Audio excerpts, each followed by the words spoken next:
I'm not sure why I'm feeling a little emotional right now. And I don't know if it's the place that I'm in.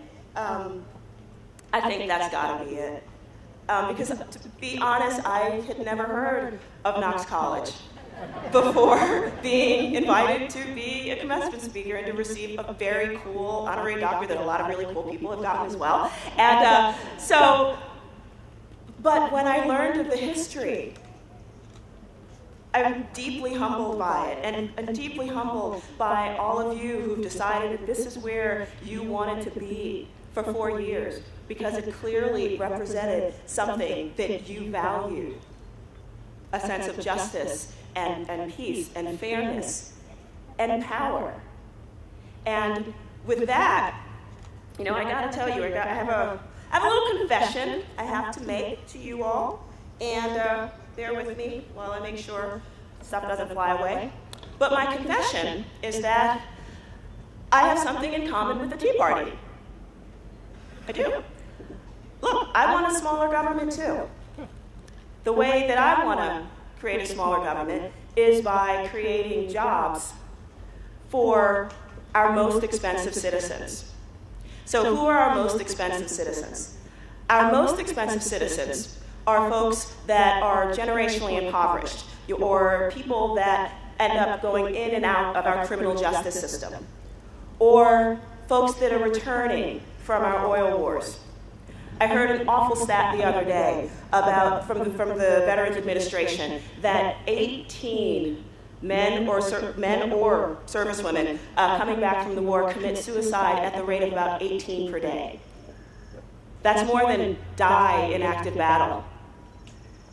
And so, with these most expensive citizens, these are the folks that tend to use a disproportionate amount of our social service dollars as a nation. They tend to self-medicate. In many cases, they will use the unemployment or social welfare benefits a lot. We even know that there's higher rates of domestic violence in many of those homes, that their kids tend to do more poorly in school. And that even adds a whole other host of issues going forward as well. And these people are not necessarily happy with getting the kind of services that they do as well. And so, but it does cost a lot. And I'm sure there'll be people who will argue things like, well, no, our most expensive citizens are the big corporations, who have figured out ways to make the most of it. And that's a whole other story and another type of expense. But what I'm talking about are the people who would probably rather not be in that situation if there were other opportunities for them. And so what I want to do is to figure out ways to create jobs for those folks doing the type of things that we need and value. And I look at those things in terms of climate adaptation strategies. We need them. We know that our climate is changing. Whether it's tornadoes in Massachusetts, or the type of things that were happening, flood insurance rates going up so extraordinarily high.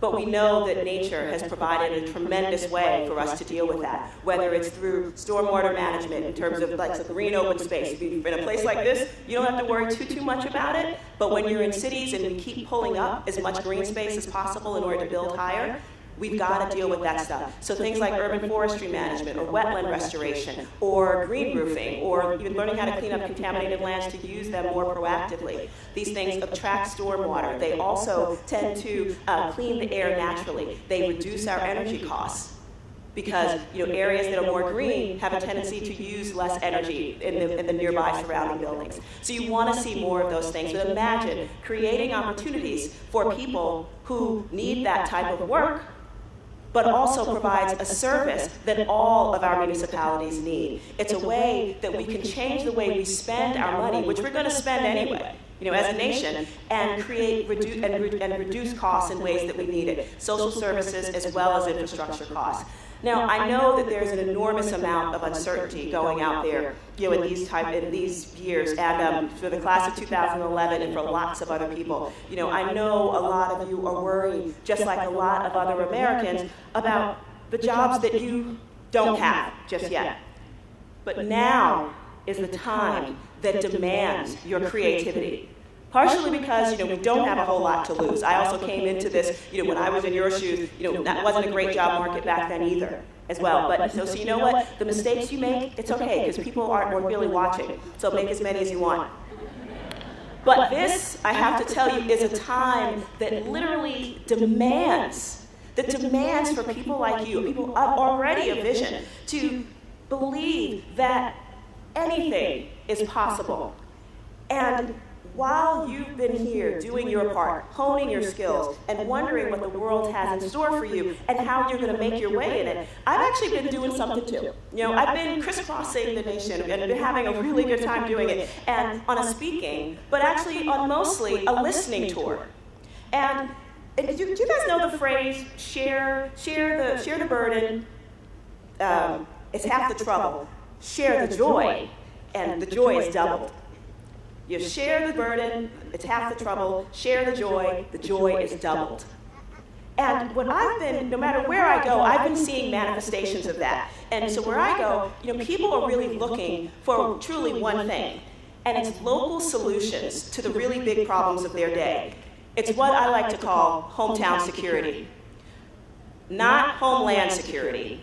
Because this is not about more money or a wall separating us from Mexico or disgruntled TSA workers, you know, which are really, I think, manifestations of our need for security, but they have nothing to do with true security. They're more based on fear. But hometown security is the exact opposite of that. It's knowing that we can solve the big problems of our day with truly local solutions.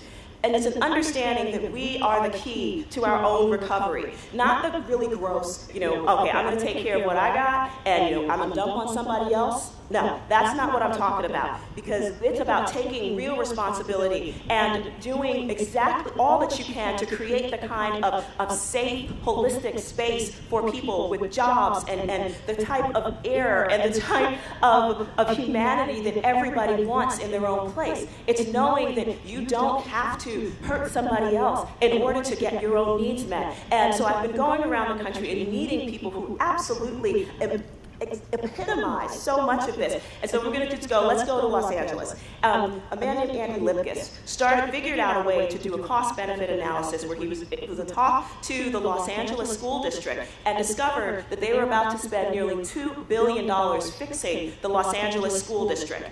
And he discovered that a whole 10% of that budget was only for air conditioning and asphalt. And he was able to convince them that if you unearth that asphalt, actually do a lot more green infrastructure, planting, you can create jobs doing that. You can lower your air conditioning costs because that type of green infrastructure was naturally cooling to the communities around it. You created jobs. You had better opportunities for the kids in those areas who, if you saw more green space, their test scores went up.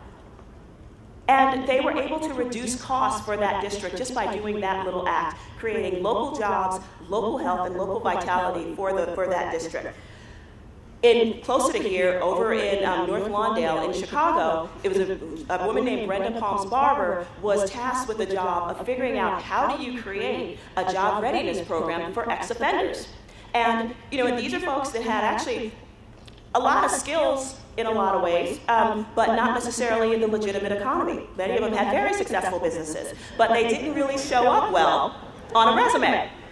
So she had to figure out a way to get them that. So she came up with a very obvious solution, which was teach them beekeeping and turn the honey into a skincare product that people would spend a lot of money on. And so these folks ended up taking care of the bees, harvesting the honey, manufacturing the skincare product, or products, a whole line of them, and they were later sold at the local Whole Foods and also at major hotel chains within the city of Chicago. And guess what? For the regular recidivism rate in this country is something along the lines of 65%. And it costs actually nearly twice as much as your education here to send one person in this country to jail for 1 year. It's about $65,000 a year. And so, yeah, that's a lot of your tax dollars at work, and not necessarily good, more than a Harvard education, actually. But Brenda's recidivism rate, less than 4%.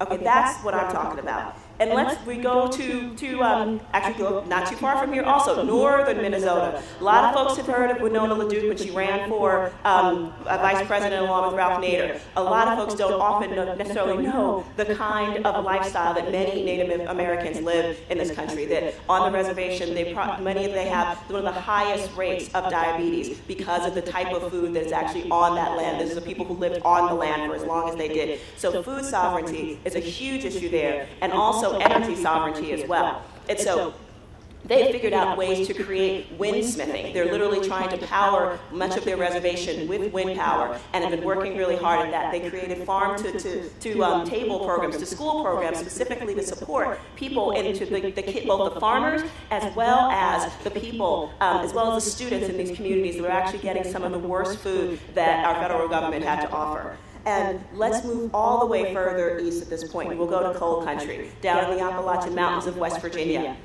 Judy Bonds, who was a coal miner's daughter and also a coal miner's granddaughter. Actually, 7 generations of her family did coal mining. And she, however, discovered that there was wind up in those hills.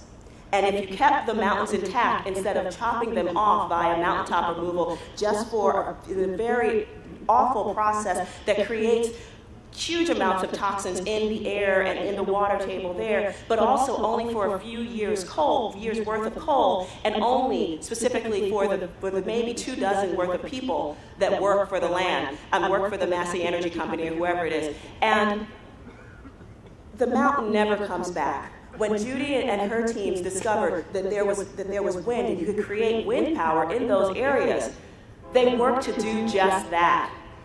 And they created all sorts of business plans to support that. Now, the problem is, hi there, is that Judy was also a product of her environment. And I'm going to let this go because this is important. And good, I get to wipe my sweaty brow while we're waiting, because man, oh man, it is hot up in here. Tag. Okay, good. So, but Judy, again, she was a product of her environment, from growing up in the hollows, of the hills, and realizing the potential that they had to support her communities for a really long time through endless wind power. She died at the beginning of this year as a result of lung cancer that moved to her bones and to her brain. But Judy did leave a business plan, one that is designed by nature to protect the people that live in her community and provide for them the kind of local jobs that stay and dollars circulating and staying in her community as well. And the reason why I was attracted to so many of those people is because I kind of got my start in a place like that. I come from a community, it's very different from many of the places I told you about before, but it was a poor Latino and Black community in New York City, and it was environmentally and economically challenged. It was the place, one of the top 3 places in New York City that was used as a repository for all the waste facilities and power plants and sewage sludge pelletizing plants that wealthier and usually whiter communities could afford to avoid. And so I got my start figuring out how do you link environmental remediation and job creation, so that people, not just the folks in my local community, because yes, they also really desperately needed jobs, but also people from the outside, our policymakers, would realize this was also in their best benefit to think about it this way as well. And now I'm focusing on urban micro-agribusiness and also in creating ways to really fix our very broken food system so that we can have more local foods and really augment the regional produce that happens in our communities. And I'm also working on mixed use and mixed income real estate development that supports people in terms of job creation, but also the kind of communities that people want to move into and stay into as well. And a lot of folks talk about climate mitigation, that's more renewable energy and things of that nature, but I really tend to focus more on climate adaptation because, again, I'm as excited as I am to be thinking about, ex-auto workers, going out and getting jobs, as we start making windmills, which I hope happens at some point, but I'm also really terrified about the fact that we have a system that has created our most expensive citizens, and often doesn't provide real meaningful opportunities and jobs with dignity for them to move out of it. So jobs in climate adaptation, the urban forestry management, things of that nature are the kind of things that we know we actually need to have in our local communities and around the city to help us deal with the changing climate, as we also work to figure out what else do we need to do around climate mitigation as well. And but it's so interesting because in so many ways, I feel like our generation really has failed yours in so many ways. You know, the legacy of the civil rights movement did not extend to environmental equality. Because if we had placed our power generation, our agricultural, mega agricultural processes, and waste facilities and all those things in wealthier communities as easily and as quickly as we did in poor ones, we would have had a clean and green economy a long time ago. But we didn't.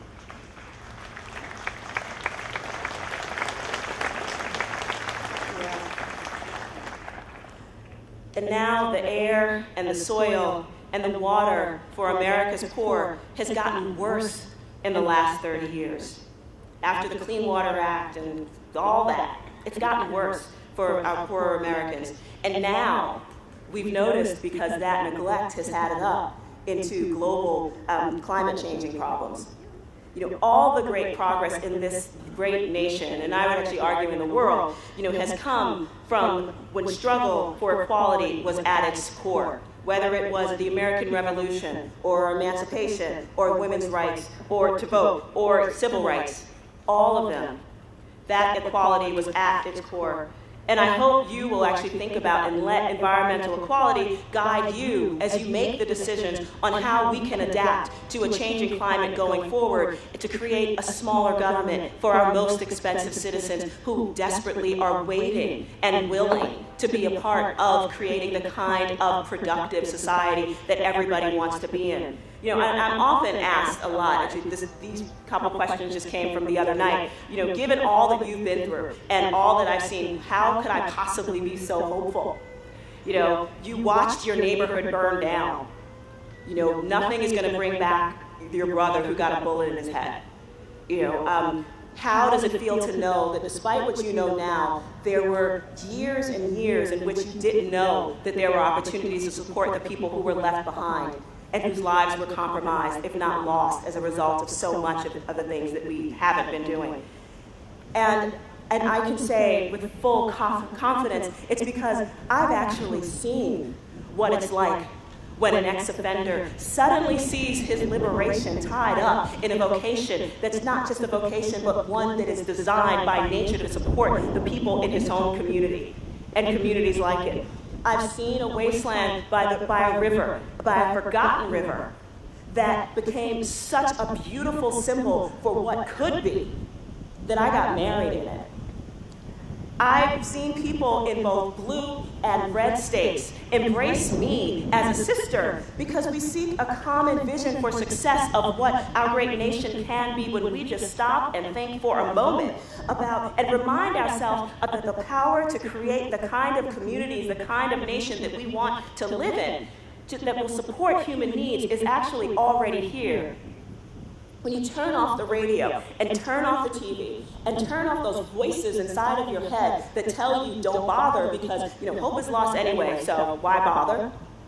We can turn off those voices, because I know that it's scary out there, but you're looking at someone who, it took me more than a decade to figure out my path.